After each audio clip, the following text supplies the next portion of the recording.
Idan yanzu ka fara kallon tashar mu ta Tattauna TV, to ka danna mana subscribe sannan ka danna alamar ƙararrawa. Domin haka ne zai baka damar samun labarai da dumudumin su da zarar mun dora. Bola Ahmed Tinubu zai tafi kaifi ɗaya ne game da wannan batu na cire tallafi tunda ya ayyana aje ganin cewa abin yana ran shi tun lokacin da yake yakin neman zaɓe. To ka san ni irin sabani da nake samu ga maganan abin da ake kira na tallafin nan shine shin su wane ne ake ba su kuɗin tallafin nan? Wa'annan maganganu a kowane lokacin na faɗa inda a wannan zaure ne na cewa shin inda gaskiya na so a magance maganar tallafin nan fato sai an san su wane ne ake ba su tallafi.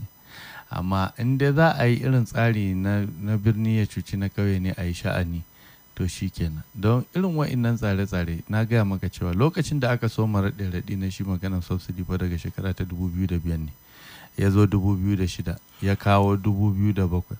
A 2008 tsohon shugaban kasa Umar Musa Yar'adua ya ce yana so ya ga wanda ake ba subsidy inda ta mutu kenan, wanda ba labarin ta.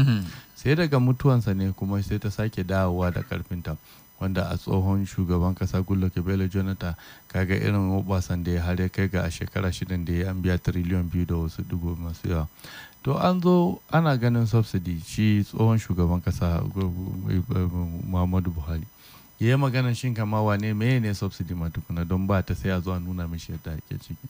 To karshe kuma shi ne ya fi kowa biyan ita wannan subsidy a cikin shekaru tun daga lokacin da muka so mu jinta matsayin raɗe-raɗe ta zo ta zama karfan kafa wa abin da ya shafi tattalin arziki, an biya tiriliyon 8.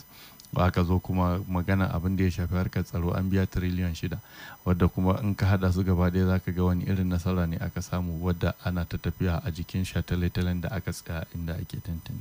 To abin da ya shafi ita wannan subsidy a kowane lokaci an ce ana fidda mai ne a tace a kawo a dawo da shi, kuma an rasa wane ne yake fitarwa. Ita hukuma da yanzu aka maida ita na 'yan kasuwa ta NNPC ta ce wa 'yan kasuwa ne suke, wane ne ke da ragaman yin haka, mun rasa gane wane ne su. In an tashi da zaran an fi da wasu tsare-tsare da ake so a kara kuɗin mai, to farko ana samun ya yi tsada ne ko a rasa shi, daga bisani kuma sai ga an zo an kara mishi wasu kudade wanda ba mu sani ba. A yadda shi shugaban kasa Muhammadu Buhari ya zo a shekara ta 2016 baka manta ba, an cire ita wannan tallafi, aka ce an cire ta fumfut ba ma labarin ta, ba za a sake yin komai ba, za a siya mai naira 145. Daga baya aka soma jin cewa fa kamar an soma biya, wadda ya kai ga an rasa wane ne ya soma biya. Zainab Ahmed ta soma maganin cewa an soma biya.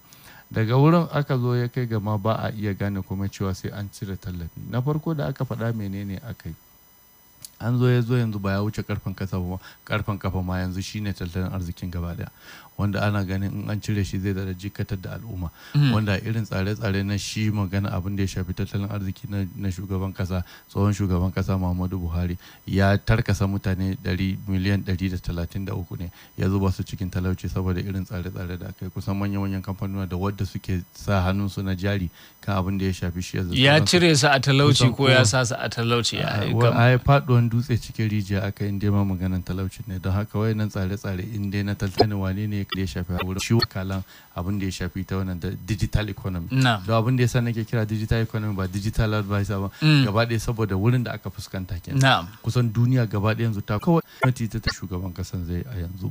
Don haka duka wayannan abubuwa da na ita wannan cire subsidy, to yanzu shi ake jira a ga ina ne aka fuskanta. Kaga dole zaka ji tsoron shi ya same ko da ba jikin shi, saboda kaga shekara tsohon shi kowane wata da tana biyan albashi wanda kuma ba